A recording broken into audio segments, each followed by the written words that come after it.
What's good, YouTubers and YouTubettes? This is JB Sports, back again with another one.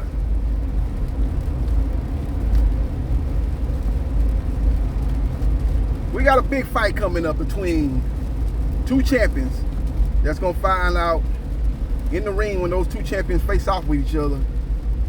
November 6th is the date. The fight's going to take place in Las Vegas, Nevada, aka Sin City, featuring unified super middleweight champion Saul Canelo Alvarez, who is the face of boxing here in the United States. Make no mistake about it. Now, globally, you can make a case for Anthony Joshua, but here in the United States, it's definitely Saul Canelo Alvarez as the face of boxing. He's got a big fight coming up with IBF super middleweight champion Caleb Sweet Hand Plants.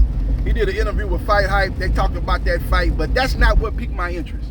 What piqued my interest, and the subject of this video, is the comments he made about a potential matchup with YouTube sensation and a guy that I will put number 2 behind Canelo Alvarez here in the United States as the face of boxing. Make no mistake about it. It's Canelo number 1 and Jake Paul number 2 as far as the biggest attractions here in the United States. Jake Paul last fight with Tyron Woodley did 500,000 pay-per-view buys. Now a lot of people are gonna say, nah, he ain't do no 500,000 pay-per-view buys. Look here, man, let me tell you something.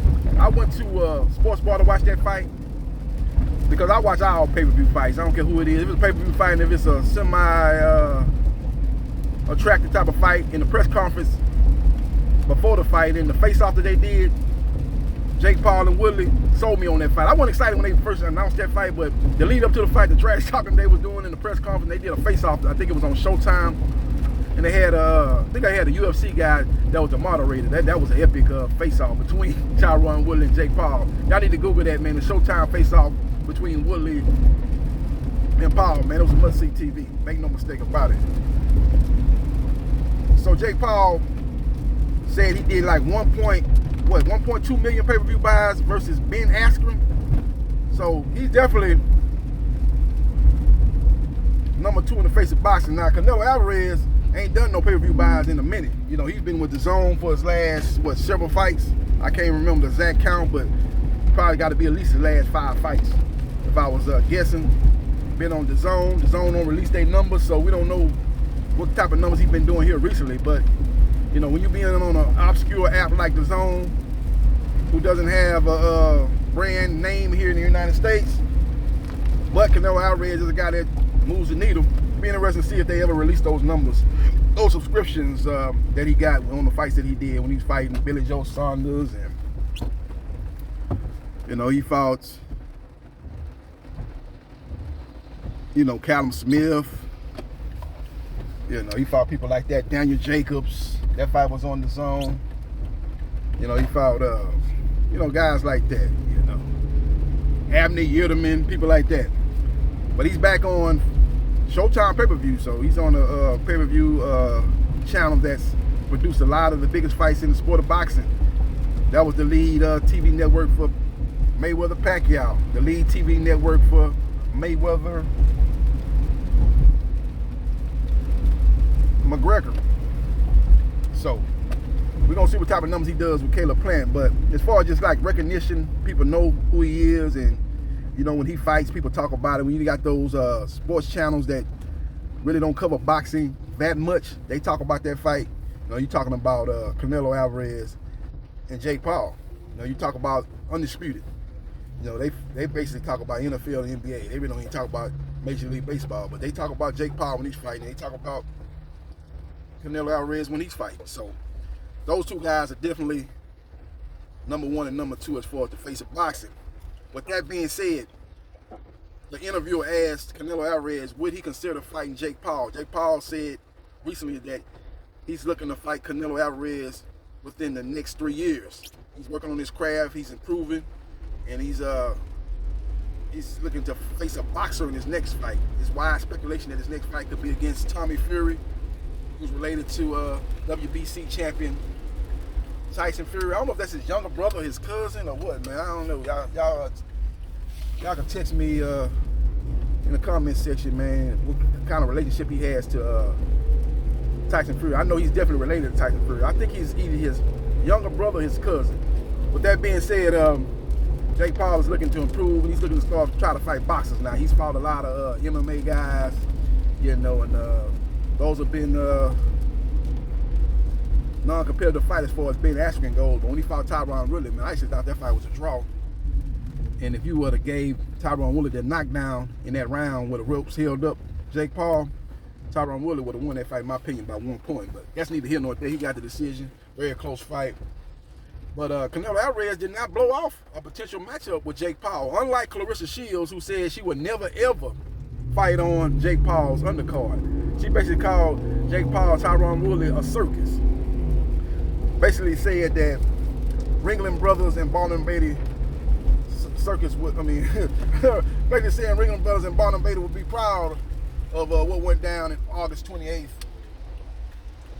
in Cleveland, Ohio, in the house that LeBron James built. Basically, that's basically what Claressa Shields said. She said she could beat Jake Paul at the weight class she at now. That she's a 3-time champion, 2-time gold medalist. Don't ever disrespect her. He said, I would never fight on the undercard of a Jake Paul. Jake Paul can't even clean my shoes, is basically what Claressa Shields said. She can't even clean my shoes. You know, much as I accomplish in the sport of boxing, I would never fight on the undercard of a fighter with Jake Paul's resume. Basically what she said. I think she was selling herself short, man. You can never say never. And that's what Canelo Alvarez said. He said, you never know. Never say no. I'm not going to rule it out. He keep doing what he's doing. You never know. Maybe down the road we could meet up. And that would be a big fight. If Jake Paul could just keep fighting. Say he fight Tommy Fury, beat Tommy Fury. Then he steps up and fight maybe, let's say, I'm just throwing some names out there. I'm not saying this is going to happen. But say he fights Tommy Fury, beats him. Then fights like a Conor McGregor, beats Conor. That's a big money fight. Then says, okay, let me start fighting guys at light heavyweight that are maybe, been out the ring a couple of years. Maybe you fight USS Cunningham, the guy that dropped Tyson Fury, but he's probably been out of the ring, about 2 or 3 years. I'm saying fight Cunningham. I'm just saying after a couple of fights. I ain't saying fight Cunningham after you fight McGregor, but fight a couple of no-hopers, a couple of guys that's probably top 100 light heavyweights. Fight a couple of those guys and wins those fights. And then after about this 3rd or 4th fight at light heavyweight, fighting true fighters at 175 pounds, fighting true boxers at 175 pounds. After about the 3rd fight, that 4th fight, you fight USS Cunningham. He'll probably be out the ring for about 5 or 6 years, but he'll probably come out of retirement and get a career high payday. He probably make more money fighting Jake Paul than he probably made fighting. He fought Antonio Tarver. He's fought Tyson Fury. I bet you probably make more money fighting Jake Paul than he made in any of those 2 fights. He'll probably come out of retirement for that. That's basically what I'm saying. You write the check, and if the check's big enough, he'll come out of retirement. You fight USS Cunningham off a 5-6 year layoff, and you beat USS Cunningham, bam, now we got something. Yeah, you can sit up there and say, okay, Canelo, let's fight. Let's make it happen. You at 168, I'm at 175, come up to 175. You done cleared out 168, you beat Caleb Plant, you fought Benavidez if you won that fight, and you fought Charlo, beat Charlo. Let's make it happen. Yeah, we talking about a big, big mega fight. I'm not saying the fight gonna be competitive. I'm talking about as far as selling that fight to the casual boxing fan. That fight would do what? Canelo Alvarez versus Jake Paul, that fight would easily do 1 million pay-per-view buys. Even with the digital platforms that people are watching it on, even with the illegal streams that people are watching on, they will watch that fight. So this is not far-fetched. This ain't nothing. This ain't what you call a pipe dream. I give the chances of it happening 25%. I'm not saying it's even a remote possibility. I say it's a remote possibility that it could happen. I'm not saying it's a good possibility, but it's a remote possibility that it just could happen. And the point that I'm trying to make is never close doors to opportunities. And I think Claressa Shields let her pride and her ego get in the way. And if I'm not mistaken, now that I think about it, Claressa Shields was at the Jake Paul versus Tyron Woodley fight. She was at that fight. Now she did an interview with Fight Hype, same interview that Canelo Alvarez did with the same YouTube channel, Fight Hype. And she said she was there to support Amanda Serrano. And you got to give her credit for that because she's been an advocate for women boxing. She always says a lot of good things about all the top fighters in women boxing and all the women fighters in general. She always just basically being an advocate for women's boxing. So she was there to support Amanda Serrano. And I think she's got a relationship with Montana Love, as they both she took a selfie with him after his victory over Ivan Barnachik. So she was there to support fighters on that undercard. But again, she was paid her money unless she got one of those tickets. You know, a lot of those boxers and stuff like that, they get those tickets without having to pay for them. So maybe that was the case. I don't know, but she was there. After talking bad about Jake Paul and stuff like that, she was there to support her friend Amanda Serrano in the undercard. She was a co-main event. And you mean to tell me that you wouldn't want to be a co-main event for a Jake Paul fight? Say Jake Paul does get to land a fight with Canelo Alvarez. You wouldn't want to do a co-main event, you know, possibly versus a Savannah Marshall. I think the Marshall fight is probably going to be way before 3 years is up, but you just never know with the politics of boxing, man. But whoever it is the top female fighter at that time, 3 years down the road, as Claressa Shields going to be looking to still be reigning at that time, she wouldn't want to put herself in a position where she's going to have more eyeballs watching her. I think that's a situation where she's kind of letting her ego and her pride get involved. You know, I think she's probably still upset that, you know, Showtime didn't pick up her last fight. Now, let's talk about pay-per-view buys. She did a fight with the Care. And you notice they haven't announced the pay-per-view numbers for that fight. And that fight was what? Late last year? Or not late last year, it was earlier this year. She fought the Care on an all-woman female boxing pay-per-view card. And she said, you know, she talked vaguely about how successful it was, said it did good, we're still doing the numbers, we're happy with the gate, but she never released the pay-per-view buys. And the highest female pay-per-view buys was Layla Ali versus Jackie Frazier fight. That fight did 100,000 pay-per-view buys. And I know Claressa's fight with the Care did not do 100,000 pay-per-view buys. I don't think it did half that. I think it probably did somewhere around 25 to 30,000 pay-per-view buys. If you ask me, what if I had to estimate how many buys it did, I think they probably did 25 to 30,000 pay-per-view buys. I think it's probably in that ballpark figure. I don't even think it did half of what Layla Ali and Jackie Frazier did. With that being said, you can get on get on a Jake Paul co-main event, because he's a guy that's trying to pump up and trying to be an advocate for women's boxing. He's willing to put female boxers as co-main events. You are the co-main event, that's a good position. You on before the main event. A lot of people ain't even watching the fight with the pay-per-view opener, even the second fight after the pay-per-view opener. But they start getting into the building. You see pretty much everybody in their seat. Once the co-main event is on, that's not gonna stadium be full. You just watch a pay-per-view card. The first fight, it ain't hardly nobody there. Everybody's still in the casino gambling. The second fight, a few more people show up, but for the most part, it's still an empty arena. But by the time that third fight come up, the co-main event, it's a full crowd, man. You see everybody there, all the entertainers, all the boxers. It's packed down. Once they co-main event there, they want to get in their seat and get ready for the main event. You have a lot of people watching that fight. They're at the arena and on TV. So I wouldn't just dismiss the possibility of fighting on the Jake Paul undercard, but that's clearly what she did at that PPL card. She's got a fight coming up in MMA.